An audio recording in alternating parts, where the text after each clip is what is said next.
I asked Claude Code within VS Code to remove all of the active links to a deprecated website that starts with openedx.sys.twu. And so here I have in GitHub Desktop the changed files so that we can see all the changes that Claude Code implemented. I did accept these changes one by one in the VS Code interface, but it took only a couple of minutes. And if I had done this manually, it would have taken quite a long time.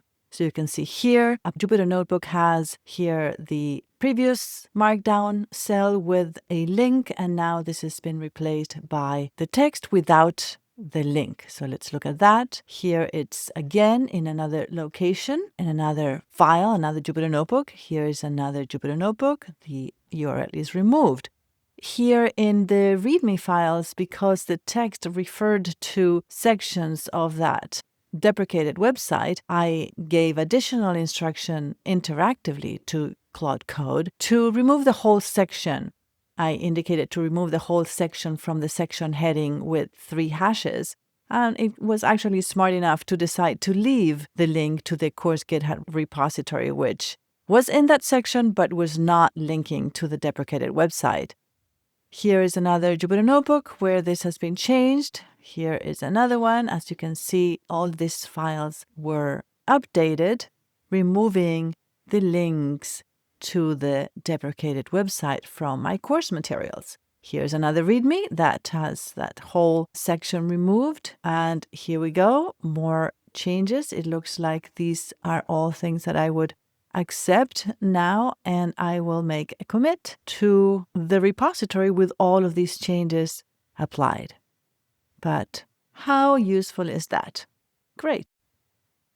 In a follow-up request to Claude Code here in VS Code, I asked, can you make a pull request to the origin repository with all those changes and add your summary of changes made and narrative passages needing attention as the PR body?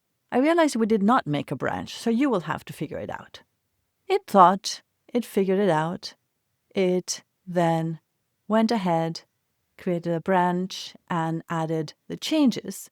And at some point, it did ask me to run something, and it realized that it didn't have the GitHub CLI, but it said, okay, the branch is pushed. You can open the PR directly using the GitHub web interface. And it gave me the list of changes made. You can paste the PR body. And now I tried to copy and paste this, and it didn't carry the formatting. So I then asked in a follow-up, can you please give me the PR body in raw Markdown so I can copy and paste it in? And sure enough, here it is. And with one button, I copied that so I could paste it in on the GitHub web interface. And here we are on github.com, where I have pasted. It was ready to click on merge the pull request with that yellow banner on the front page. And then I just had to paste in the raw Markdown here. Here's a preview where I have all the description of the changes made. And you can see below here that Claude made the commit, and I am also here listed. And the changes, I can view them again here, the changes made to the various files, the relevant links section removed from READMEs, the links removed from Jupyter Notebooks, and all of those changes would have taken me quite a bit of time to do manually, of course. So here I'm just going to create this pull request and merge it in. We're ready to get those changes, no conflicts, merge the pull request, and aren't we happy?